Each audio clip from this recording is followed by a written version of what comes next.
할렐루야. 오늘도 참으로 좋은 날입니다. 오늘은 12월 10일 토요일 주말입니다.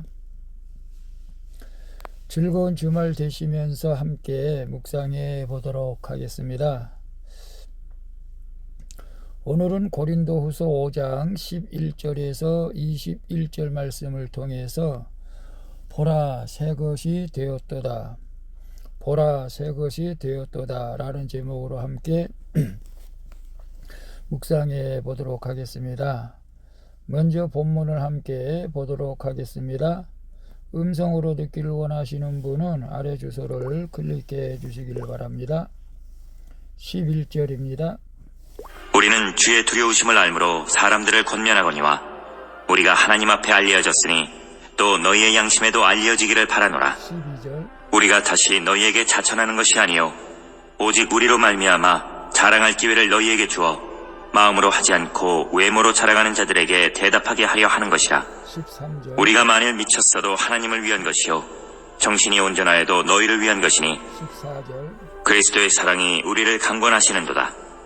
우리가 생각하건대 한 사람이 모든 사람을 대신하여 죽었은즉 모든 사람이 죽은 것이라. 15절. 그가 모든 사람을 대신하여 죽으심은 살아있는 자들로 하여금 다시는 그들 자신을 위하여 살지 않고 오직 그들을 대신하여 죽었다가 다시 살아나신 이를 위하여 살게 하려 함이라. 16절. 그러므로 우리가 이제부터는 어떤 사람도 육신을 따라 알지 아니하노라. 비록 우리가 그리스도도 육신을 따라 알았으나 이제부터는 그같이 알지 아니하노라. 17절. 그런즉 누구든지 그리스도 안에 있으면 새로운 피조물이라. 이전 것은 지나갔으니 보라 새 것이 되었도다.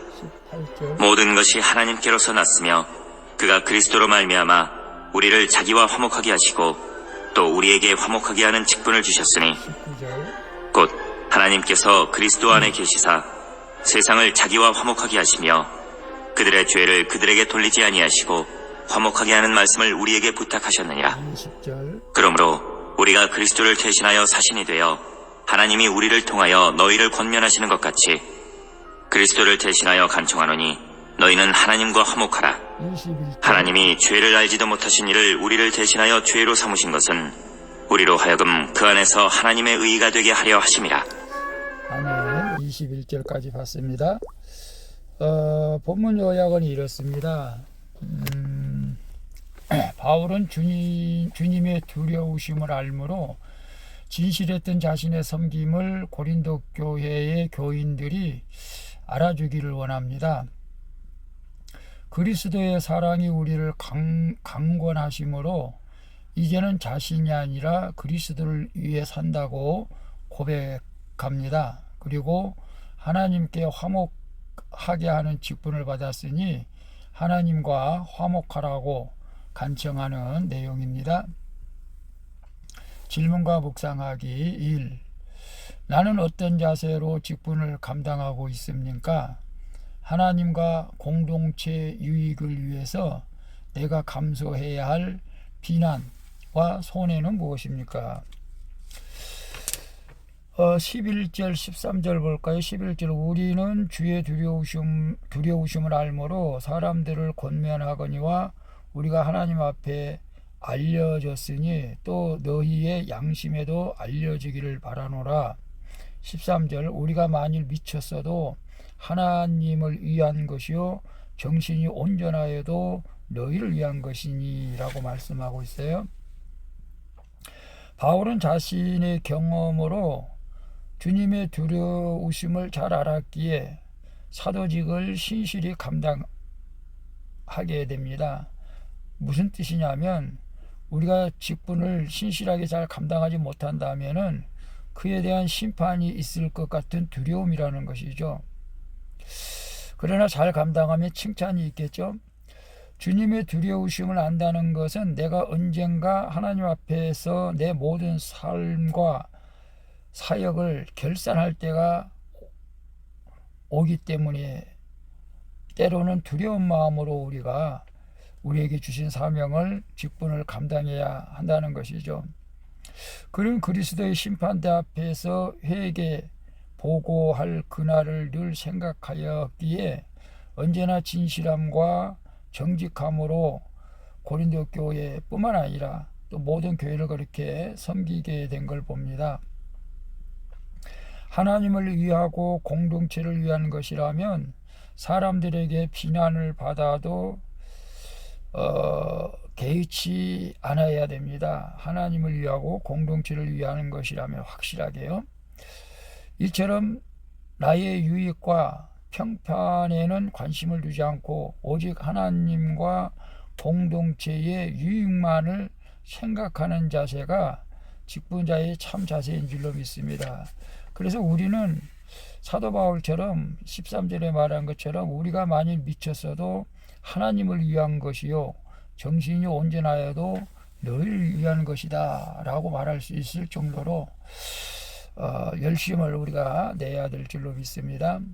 그래서 나는 어떤 자세로 직분을 감당하고 있습니까? 물론 우리가 최선을 다하고 감사하는 마음으로 감당해야겠지만 때로는 게으르고 마지못해서 하고 있지는 않는지요. 우리가 하나님 앞에 주신 집사, 권사, 장로 또 목회자뿐만 아니라 성가대 모든 찬양단 모든 직분은 하나님께서 우리에게 믿고 맡기신 것이기 때문에 감사하게 받아들이시고 최선을 다해서 우리가 감당해야 될 줄로 믿습니다. 그래서 하나님과 공동체의 유익을 위해서 내가 감수해야 할 비난과 손해는 무엇입니까? 글쎄 하나님의 공동체의 유익을 위해서 내가 더 열심히 노력하는데 때로는 시기 질투하는 사람들도 없지 않아 있을 것입니다. 너무 잘난 체 한다고 말을 하거나 또 돈이 있으니까 헌금을 많이 한다고 하거나 아니면 목사님한테 잘 보이려고 한다거나 별 이상한 소리들을 많이 할 수도 있습니다. 그러나 우리가 분명한 것은 하나님과 공동체를 위한 공동체의 유익을 위한 것이라면 우리 사도 바울처럼 그렇게 사람에게 비난받는 거 개의치 않고 또한 열심으로 최선을 다할 때 하나님께서 그 모든 오해와 그 비난이 이게 뭐라 할까요? 진심이라는 사실을 결국은 밝혀지게 될 줄로 믿습니다. 그래서 하나님과 공동체의 유익을 위해서는 내가 손해보고 비난받는다 할지라도 최선을 다해서 섬길 때 하나님께서 기뻐하시고 주님 만날 때 참 잘했다 칭찬받는 저희들이 될 줄로 믿습니다. 2번 봅니다. 나를 대신하여 죽으신 그리스도의 사랑을 깊이 생각하고 있습니까? 그리스도의 사랑에 이끌려 이제 주님을 위하여 살아야 할 것은 무엇입니까?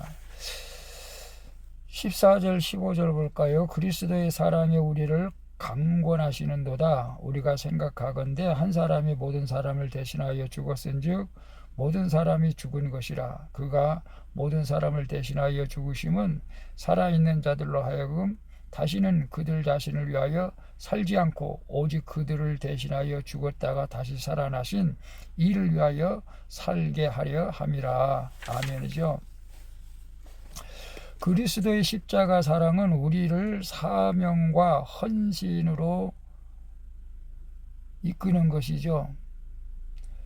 그리스도께서 우리를 대신하여 죽으심은 우리가 다시는 자신을 위하여 살지 않고 오직 우리를 대신하여 죽었다가 다시 사신 그리스도를 위하여 살게 하려 함이라고 말하고 있죠. 구원받는 우리는 더 이상 우리 자신의 소유가 아니죠. 그럼에도 불구하고 아직도 우리는 자신의 소유로 살아갈 때가 많습니다. 저 역시 마찬가지입니다. 그래서 날마다 죽지 않으면 우리는 순간적으로 우리가 교만해지게 할 때가 많죠. 그리스도 안에서 죽은 우리는 그리스도의 것으로 누구도 육신을 따라 판단하지 말고 구원의 관점으로 봐야 됩니다. 그리스도 안에서 자기를 부인하고 구원을 위해 사는 우리가 바로 새로운 피조물이라는 것이죠. 그래서 누구든지 그리스도 안에 있으면 새로운 피조물이다. 뭐라 이전 것에 지나갔으니 새 것이 되었다라고 말씀하고 있지 않습니까? 거룩을 향해 가는 내가 바로 하나님의 새 것인 줄로 믿습니다. 그래서 나를 대신하여 죽으신 그리스도의 사랑을 깊이 생각하고 있습니까? 아멘이죠. 왜 나 같은 사람을 위해서 주님께서, 아니 하나님의 아들 독생자 예수께서 십자가를 지었을까? 깊이 생각하면 생각할수록 우리는 감사와 또 눈물밖에 날 수가 없죠. 그리스도의 사랑에 이끌려 이제 주님을 위해서 살아야 할 것은 무엇입니까? 간단합니다. 주님을 기쁘시게 하게 하면 됩니다. 주님을 기쁘시게 할 것이 무엇일까요? 예배드리고, 내일 이제 또 거룩한 주일인데 예배드리고, 또 주일날 맡겨진 직분 성가대로서, 또 교사로서, 또 여러 가지 또 예배위원으로 잘 감당하면 그것이 주님을 위한 삶이라고 생각합니다. 그래서 찬양하고 기도하고 전도하고 이런 모든 것들을 주님을 위해서 사는 것이라고 우리는 믿습니다. 3번 봅니다. 하나님과 화목하라고 간청해야 할 사람은 누구입니까? 이것을 위해 어떻게 그 아픔을 껴안고 그 죄를 대신 회개하겠습니까? 20절 21절 볼까요? 20절. 그러므로 우리가 그리스도를 대신하여 사신이 되어 하나님이 우리를 통하여 너희를 권면하시는 것 같이 그리스도를 대신하여 간청하노니 너희는 하나님과 화목하라. 하나님이 죄를 알지도 못하신 이를 우리를 대신하여 죄로 삼으신 것은 우리로 하여금 그 안에서 하나님의 의가 되게 하려 하심이라.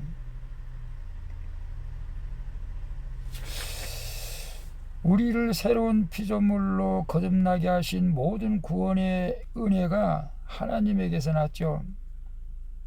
예수님께서 우리를 하나님과 화목하게 하신 목적은 우리가 화목의 직분을 감당하게 하려는 데 있습니다.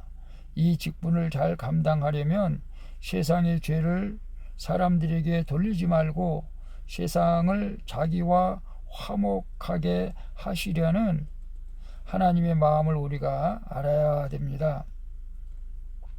구원을 가장 바라시는 하나님의 마음을 품고 화목하게 하는 말씀에 능통해야 한다는 것이죠. 한 사람의 구원을 위해서 그 아픔을 껴안고 그 죄를 대신 회개하는 것이 바로 하나님의 마음을 품고 화목하게 하는 능력인 줄로 믿습니다. 그래서 화평케 하는 주의 자녀는 언제나 하나님과 화목하라고 간청하는 자입니다. 다시 말하면 전도하는 것이죠. 하나님과 화목하게 하는 것은 예수 그리스도를 통해서 하나님을 만나서 화목한 관계를 유지하는 것이죠. 그래서 하나님과 화목하라고 간청해야 할 사람은 누구입니까? 내 주변에 예수 그리스도를 믿지 않는 사람들이죠. 혹시 가족이 있다면 가족들이겠죠. 직장 동료일 수도 있고요.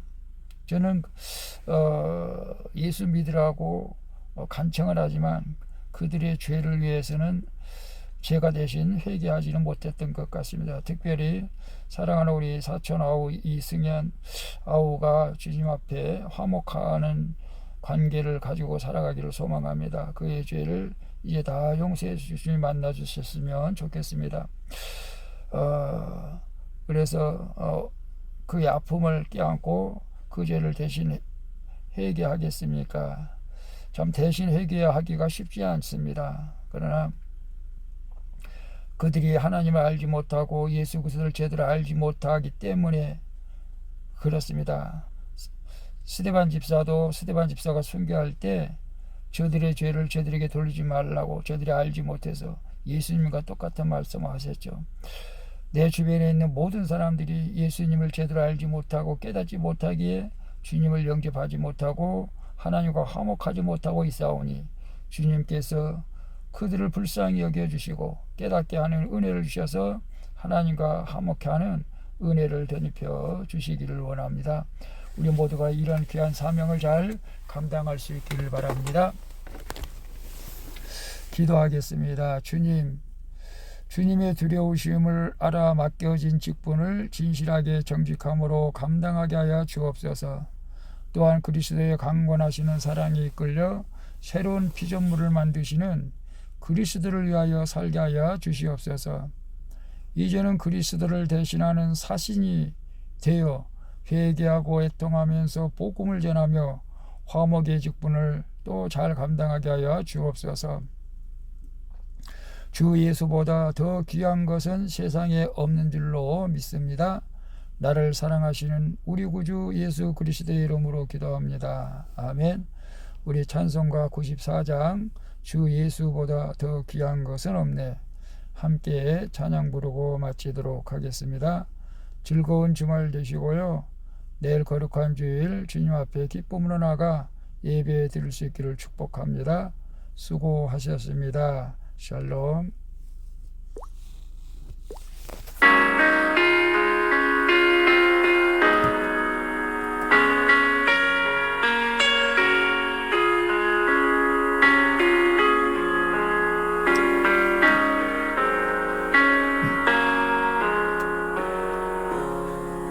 주 예수보다 더 귀한 것은 없네. 이 세상 누비와 바꿀 수 없네. 영죽은 내 대신 돌아가신 그 놀라운 사랑 잊지 못해. 세상 즐거움 다 버리고 세상 자랑 다 버렸네. 주 예수보다 더 귀한 것은 없네. 예수밖에는 없네. 주 예수보다 더 귀한 것은 없네. 이 세상 명예와 바꿀 수 없네. 이전에 즐기던 세상 일도 주 사랑하는 마음 맺지 못해. 세상 즐거움 다 버리고 세상 자랑도 버렸네. 주 예수보다 더 귀한 것은 없네. 예수밖에는 없네.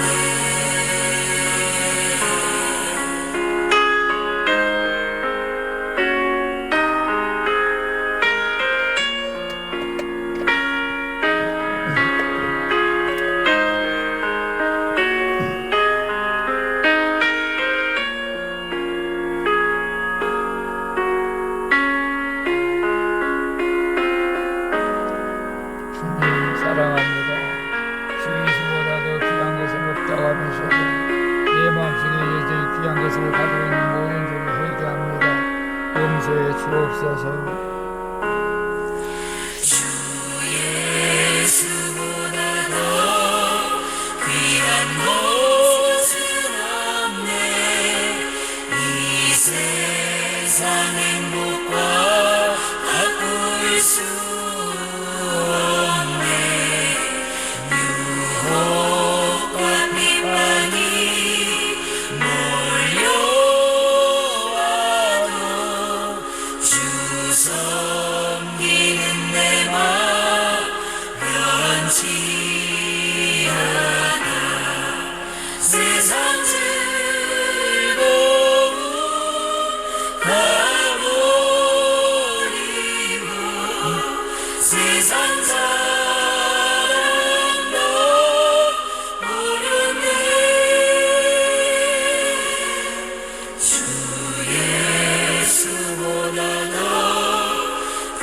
귀한 곳